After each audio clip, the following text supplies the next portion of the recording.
জামালউদ্দিন সাহেব ওনার যে 7.5 লাখ টাকা চলে গেল, বা অনেকেরই এভাবে বিকাশ প্রতারণা বা বিভিন্ন প্রতারণার মাধ্যমে তাদের টাকাগুলো চলে যাচ্ছে, সে তারা বুঝতেওছে না। তো ইভেন তাদের কাছ থেকে ওটিপিও নেয় না, এটা সরাসরি হ্যাকিং করে নিচ্ছে। বিকাশ বা নগদের যে প্রতারণা হয়, এই প্রতারণারই একটা কেস স্টাডি আমরা এটা করব বা বলবো আপনাদের। তো সাতকানিয়া থানায় এই বিকাশের এজেন্ট ব্যবসায়ী যে জনৈক জামাল, ওনার যেহেতু সে ব্যবসা করে, ওনার ওখান থেকে প্রায় 7.5 লাখ টাকার মতো হ্যাকিং করে নিয়ে যায়। এটার প্রেক্ষিতে থানায় মামলা করে। পরবর্তীতে এটা আমরা আবার তাদের কাছ থেকে, বাদীর কাছ থেকে বিস্তারিত আমরা শোনার পরে আমাদের কাছে মনে হয়েছে যে এই ধরনের বিষয়গুলো আমাদের আসলে খুব বেশি অনেকেই হয়তো আমরা গুরুত্ব দেই না, বা এরকম তো অহরহ ঘটনা কিন্তু ঘটে যায়, কিন্তু আমরা কিন্তু খুব বেশি গুরুত্ব দেই না। সেটাই কিন্তু আমরা একটু টেস্ট কেস হিসাবে এই জেলা গোয়েন্দা শাখা, তো আমরা এটা যদিও সাতকানিয়া থানার মামলা, কিন্তু আমরা এটা পরবর্তীতে জেলা গোয়েন্দা শাখায় নিয়ে আসি এবং জেলা গোয়েন্দা শাখার একটা টিম এটা মূলত কাজ শুরু করে। তো এই কাজটা শুরু করতে গিয়ে আমরা আমাদের যে গোয়েন্দা তথ্য প্রযুক্তির যে ব্যবহার এবং ডিজিটাল বিশ্লেষণ, এইটা করে আমরা মোটামুটি এই চক্রে যারা জড়িত এদেরকে আমরা প্রথমে শনাক্ত করতে সক্ষম হই।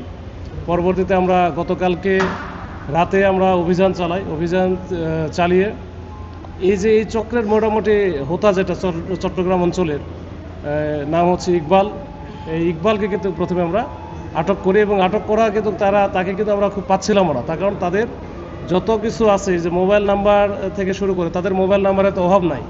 তো এটা পরবর্তীতে আমরা যখন দেখছি যে তার নামে বেশ কয়েকটা মামলা আছে এই একই বিষয়গুলো নিয়ে, ফেনীতে আছে, নোয়াখালীতে আছে, এই মামলাগুলোর আমরা যখন একটা জিনিস জানতে পারি যে সে এই মামলারই সাক্ষী দেওয়ার জন্য ওই ফেনী বা নোয়াখালী যাবে, তখন কিন্তু আমরা একেবারে খুব ভোরের দিকে এই ঢাকা চট্টগ্রাম মহাসড়কের কয়েকটা জায়গায় চেকপোস্ট করে তাকে ধরা হয়, তাছাড়া কিন্তু তাকে পাওয়া মুশকিল।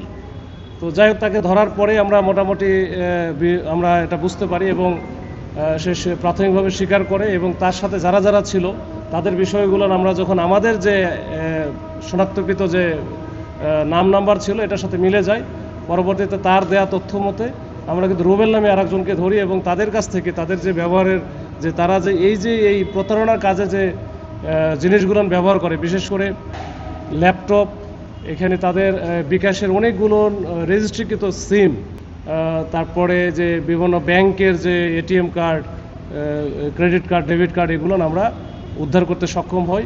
পরবর্তীতে তাদের কাছ থেকে আমরা যেটা বুঝতে পারি যে তারা এই যে প্রতারণামূলক কার্যক্রম যেটা করতেছে, এটা আবার একটু ভিন্ন কায়দায়। তাদের কয়েকটা লেয়ারে লোকজন থাকে। একটা প্রাথমিক যেটা থাকে সেটা হচ্ছে তথ্য সংগ্রহ করা। তারা বিভিন্ন জায়গায় গিয়ে এই যে বিকাশ বা নগদের যারা ব্যবসায়ী আছে, বিশেষ করে যে মোবাইল ফাইন্যান্সিয়াল যে সিস্টেমটা আছে, এটার ব্যবসার সাথে যারা জড়িত তাদের কাছ থেকে তথ্যগুলো নিয়ে নেয়, তাদের মোবাইল নাম্বার থেকে শুরু করে অন্যান্য অনেক বিষয়গুলো, এবং তারা যে ওই যে তাদের রেজিস্টার আছে, রেজিস্টারের তথ্যগুলো তারা নিয়ে আসে, ছবি তুলে, হয়তো তারা বোঝেও না। তো এইটা নিয়ে আসার পরে এইখান থেকে তারা ট্রাই করে ওই যে ব্যবসায়ী আছে, ব্যবসায়ীর যে জিমেইল ব্যবহার করে অথবা জিমেইলগুলো ব্যবহার করে এই জিমেইলটা হ্যাক করার চেষ্টা করে। তারপরে এটা অনেক সময় দেখা গেলো যে আমরা তো আসলে খুব বেশি ওই যে এই পাসওয়ার্ড যেগুলো দেয়, খুবই উইক পাসওয়ার্ড, এগুলো মনে রাখার জন্য আমরা কি করি, আমাদের হয়তো জন্ম তারিখ যেটা আছে ওটা দিয়ে দিই, অথবা আমার নাম দেই, আমার ওয়াইফের নাম দেই, বা এরকম কোনো কিছু এমন একটা দিই যেটা আমার মনে রাখার জন্য। তো গ্রামের লোকজন তো বা আমাদের এইসব লোকজন কিন্তু খুব বেশি সচেতন না, তখন ওরা কিন্তু ওইটা দিয়ে ট্রাই করা শুরু করে। ট্রাই করতে করতে একসময় কিন্তু মিলে যায়। এই মিলে যাওয়ার পরে যেহেতু তাদের বেসিক তথ্যগুলো থেকে আছে, ওই জন্য মোবাইল নাম্বার দিয়ে অনেক সময় পাসওয়ার্ড খুলে ফেলে, তখন এই মোবাইল নাম্বার দিলে কিন্তু সাথে সাথে ওটা চলে আসে। এরপরে তারা চলে যায় ওই যে ইউসিবিএল ব্যাংক বা অন্যান্য যেগুলো আছে, যেসব ব্যাংকের সাথে তাদের এই ব্যবসায়িক লেনদেন, ওইখান থেকে তারা ওয়েবসাইটে গিয়ে কাজগুলো করে ওই যে নতুন করে তারা ওটিপিগুলো নিয়ে আসে এই জিমেইলের মাধ্যমে।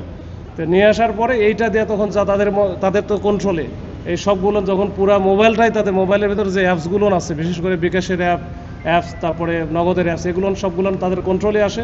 ওখান থেকে তাদের ইচ্ছা মতো এটা করে কি, এটা আবার হচ্ছে তাদের যে কন্ট্রোলে যে সিমগুলো আছে বা এজেন্টগুলো আছে, ওই সব জায়গায় এটা ট্রান্সফার করে বা সেন্ড মানি করার পরে এখান থেকে আবার হচ্ছে আরেকটা গ্রুপ আছে যারা যারা মূল বিকাশের যারা হ্যাক করতেছে তারা তো একটা গ্রুপ আছে মেইন, একটা হচ্ছে তথ্য সংগ্রহ করতেছে যারা হ্যাক করতেছে এটা, এবং ওর পরবর্তীতে যখন বিভিন্ন অ্যাকাউন্টে নিয়ে নিল এটা বা কালেকশনের জন্য আলাদা আবার একটা গ্রুপ আছে, তখন তারা আবার কালেকশন করতেছে টাকাগুলো। এরপরে এই টাকাগুলো কালেকশন করে নিয়ে আসার পরে এটা কিন্তু আবার তারা যে নিয়ে নিচ্ছে এরকম না, তারা আবার এটা আমাদেরকে মিসগাইড করার জন্য তারা কিন্তু এটা আবার বিভিন্ন রকমের জায়গায় ইনভেস্ট করতেছে।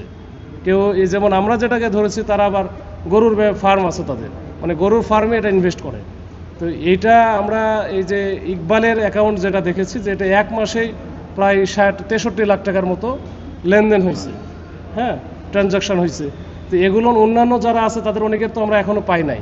তার মানে এদের হচ্ছে এই যে ট্রানজাকশনগুলো হয় এবং এটা হয়ে তারা বড় একটা ওই যে ফার্ম, গরুর ফার্ম বা বিভিন্ন রকমের ব্যবসা ট্যাবসা সাথে এরা জড়িত, এবং এটা আমরা বাইরে থেকে আসলে বুঝতেও পারি না। তার পাশের যে বাড়িটা আছে তারাও মনে করে যে সে তো গরুর ফার্মে গরু ব্যবসা করে, বড় ব্যবসায়ী। তো এটা আসলে বুঝে ওঠাও মুশকিল যে আমার পাশে বড় একটা প্রতারক আছে, তো সেই কাজগুলো করতেছে। আর সবচেয়ে বড় বিষয় হচ্ছে এই যে ইকবাল, এই ইকবালের নামে মামলাও আছে।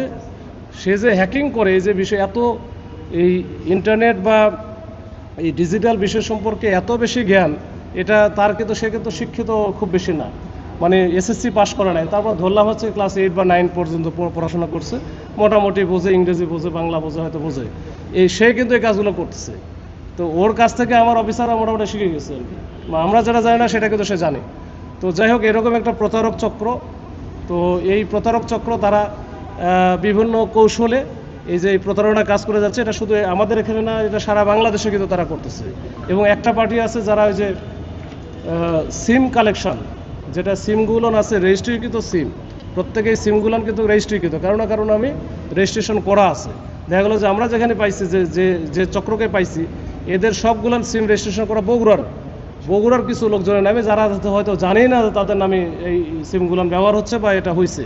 তো এই যে তাদের কয়েকটা লেয়ারে তাদের লোকজন আছে, একটা তথ্য সংগ্রহ করা, আর একটা মেন হ্যাকিংয়ের সাথে কাজ করা, আর একটা হচ্ছে সিম সংগ্রহ করতেছে, আর একটা হচ্ছে চক্র ওই যে টাকাগুলো কালেকশন করতেছে, আর শেষের চক্র হচ্ছে ইনভেস্ট করতেছে। তার মানে এদেরকে তো খুবই অর্গানাইজড ওয়েতে এই ক্রাইমগুলো হচ্ছে।